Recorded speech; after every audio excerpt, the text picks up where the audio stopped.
Jeda Aftan keenya Uumaan addunyaa Miidhageenya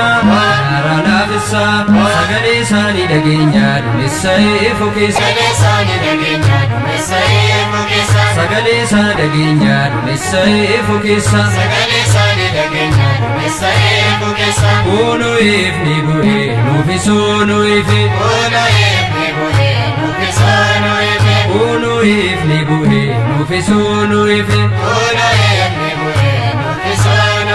Yaaqoob Yohannis akkasumas Phexros Waaqayyoon argan Museef Eeliyaas Abbaanis jedhee ilma koo dhaga'a jecha koo dha'oo aanaan dhaalee sagalee isaanii dhageenya Duumessa eefuu keessa Sagalee isaanii dhageenya Duumessa eefuu keessa Kunoo eefni bu'ee nuufisoo nu ife Kunoo eefni bu'ee nuufisoo nu ife Debre Taaboreet eefni mul'ate Tulluu qulqulluu kan gammachiise Nagaa nagaa Tulluu Taaboreef eefni waaqummaa sirratti ife Sagalee isaanii dhageenya Duumessa eefuu keessa Sagalee isaanii dhageenya Duumessa eefuu keessa Kunoo eefni bu'ee nuufisoo nu ife Kunoo eefni bu'ee nuufisoo nu ife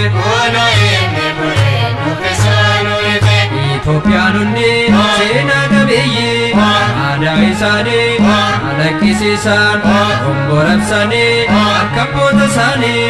jiitii waan qabuuf na gammachiisu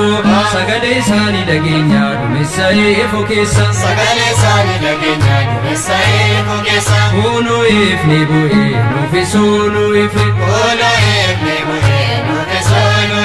Kunoo eefni bu'ee nuufisoo nu ife Martoota isaatiif hafuura ergee Itoophiyaanonni kennaan ishee guutee Du'ee jedha Kiristaanonni Eeliif jedha Sagalee isaanii dhageenya Duumessa eefuu keessa Sagalee isaanii dhageenya Duumessa eefuu keessa Kunoo eefni bu'ee nuufisoo nu ife Kunoo eefni bu'ee nuufisoo nu ife Waggaan ayyaan waggaa Mana abbaa keenya ayyaan waggaa Eebbi waaqaa seenuu ayyaan waggaa Lammii fi Haannaalee ayyaan waggaa Itti rufaa roobuu ayyaan waggaa Mana harmee keenya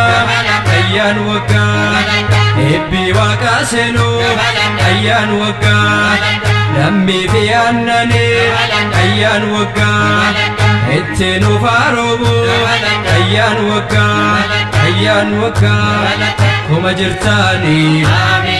hin qoodin Kiristoos mirgaasaa na dhaabuu Dhaaltu mootummaasaa taasiisuu akkuma jirruuni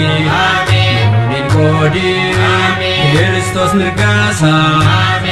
na dhaabuu Dhaaltu mootummaasaa taasiisuu